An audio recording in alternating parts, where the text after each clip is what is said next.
Welcome back to Ignite. Are you loving what you're watching?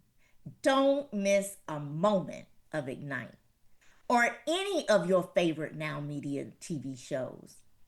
Live on demand, anytime, anywhere. Download the free Now Media TV app on Roku or iOS and enjoy instant access to our full lineup of bilingual programming in both English and in Spanish. Now, for those of you that prefer to listen on the go, we got you covered.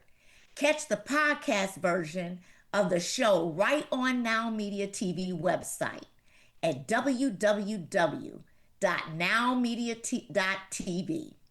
From business and breaking news to lifestyle, culture, and everything in between.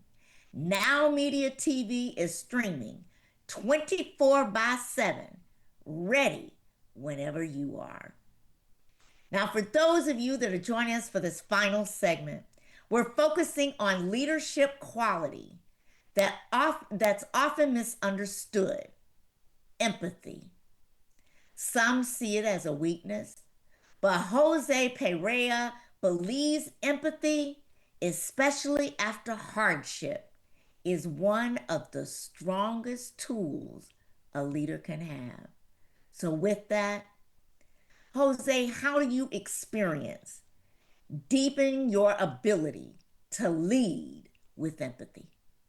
I always mention that when situation is normal, anybody can be a leader.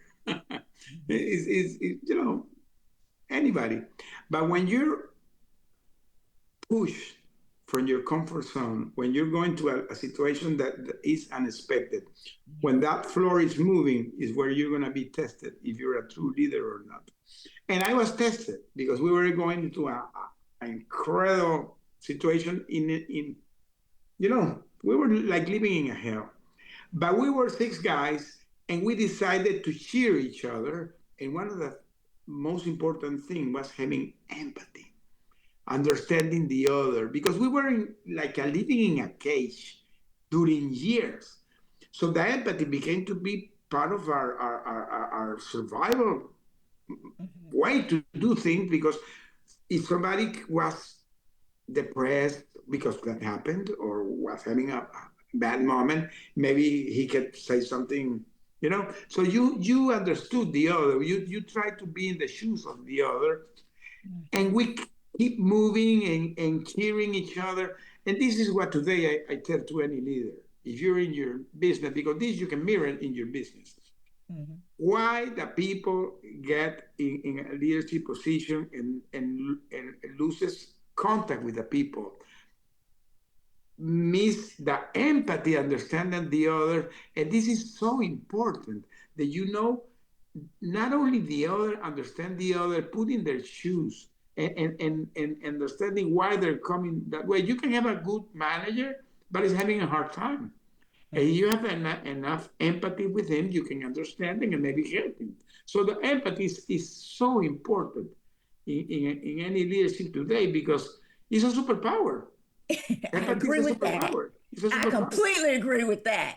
It is a superpower, and not everyone knows how to do it. Yeah. And with that being said, as leaders, we are always taught it's about the results. You got to get the results. We're in business to make money. That's why we're here. If we don't make money, you can't do things.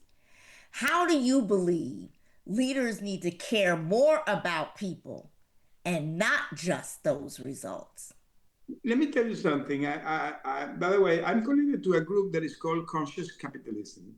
And one of the fundamentals of the group is that studies that have been done, serious study has been done, those companies that have more connection with their employees, they're more empathetic for their employees, are the most successful company. So there's a direct correlation between the empathetic environment in your business and your growth. So that means that is totally connected to your growth. So it's like a no-brainer if you treat because it's gonna put you more money in your pocket at the end, you know. So it's not that, oh no, because if I'm empathetic or I'm vulnerable, or the employees are not gonna take me serious and then they're not gonna work. No, it's in the contrary. You're gonna inspire them. You're gonna be a role model. They're gonna follow you. They will love what they're doing. They're gonna give you the extra mile because they see the company like their company. So Exactly. that's what that does, and that did, well, what is the result? A better place to work and more successful, more money. Exactly.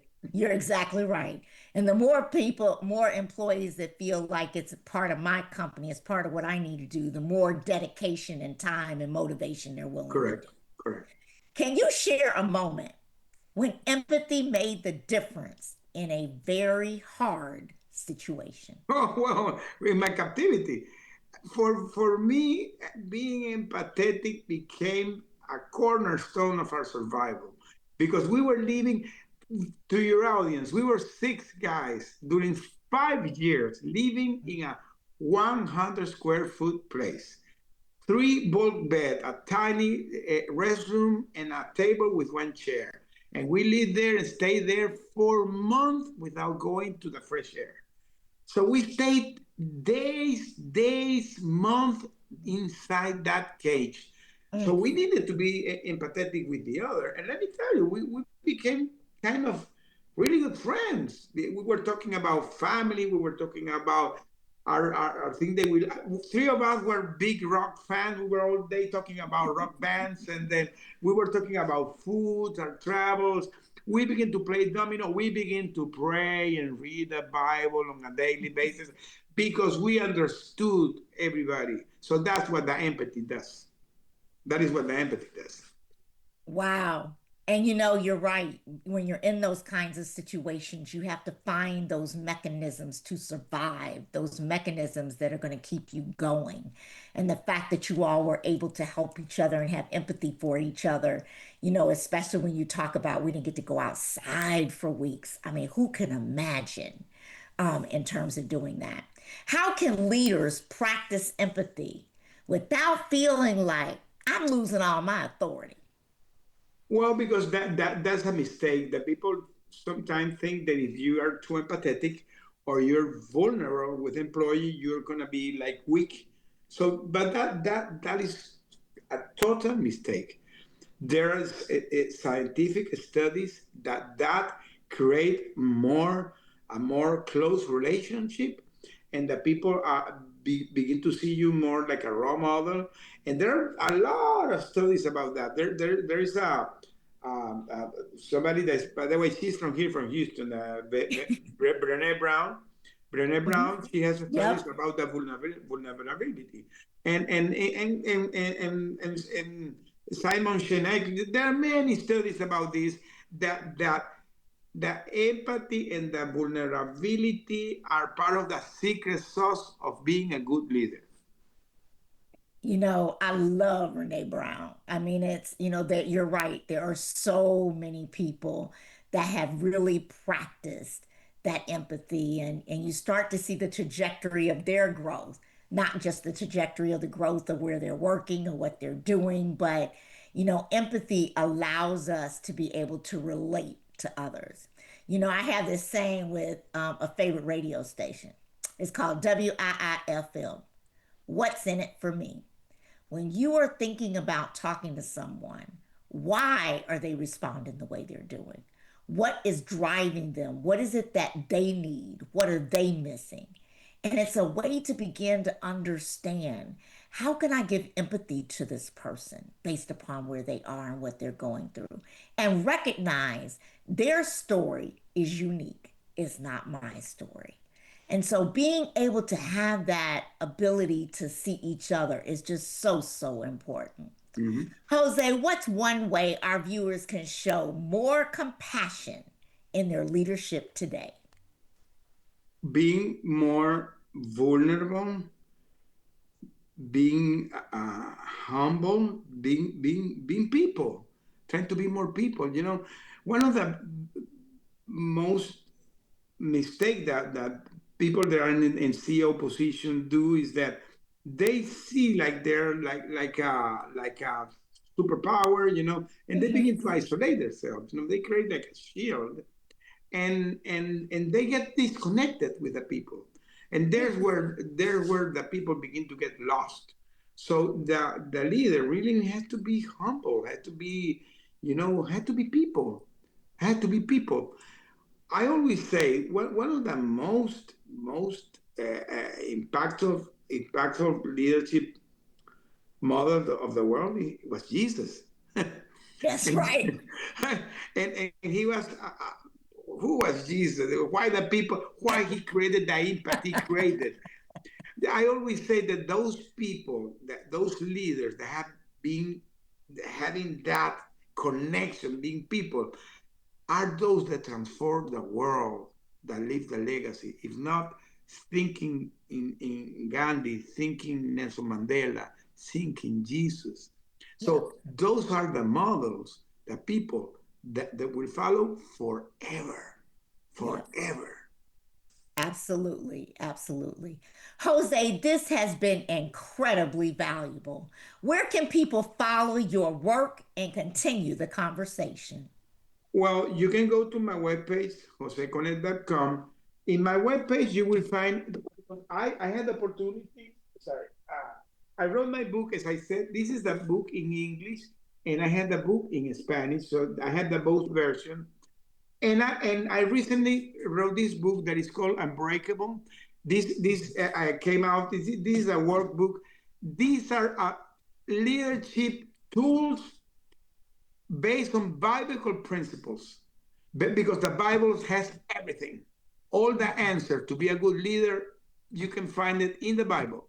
You That's can right. find a lot of examples how to be an empathetic leader, a good communicator, a strong leader that's inspiring people, because you can find the pattern, the people that went through a lot of things in their life, but they have the faith and they succeed. So they went through the adversity and they thrive. So the Bible is the tool, and that's what I put here in this book. My webpage, Jose Connect, you can find everything. If you want to contract me for a speaking engagement, you will see there. If you want to have my book, you will find it there. If you want to have my coaching program, you will have it there. If you want to be in my podcast as a guest, you will be there. Now in my TV show also, there's going to be in Spanish. So everything is in my webpage, joseconnect.com. Well, thank you so much, Jose. Thank you for sharing your courage, your wisdom, and humanity with us today. Your journey shows us that faith can keep us alive. Trauma can become our testimony, and our stories can inspire others, and that true leadership is built on empathy. For our viewers, I encourage you to reflect on the lessons we've heard today. Leadership isn't about being unbreakable, it's about finding strength through struggle and lifting others up along the way. I'm Vicki Hamilton, and this has been Ignite. Until next time, remember the spark of leadership lives in you, waiting to inspire those around you.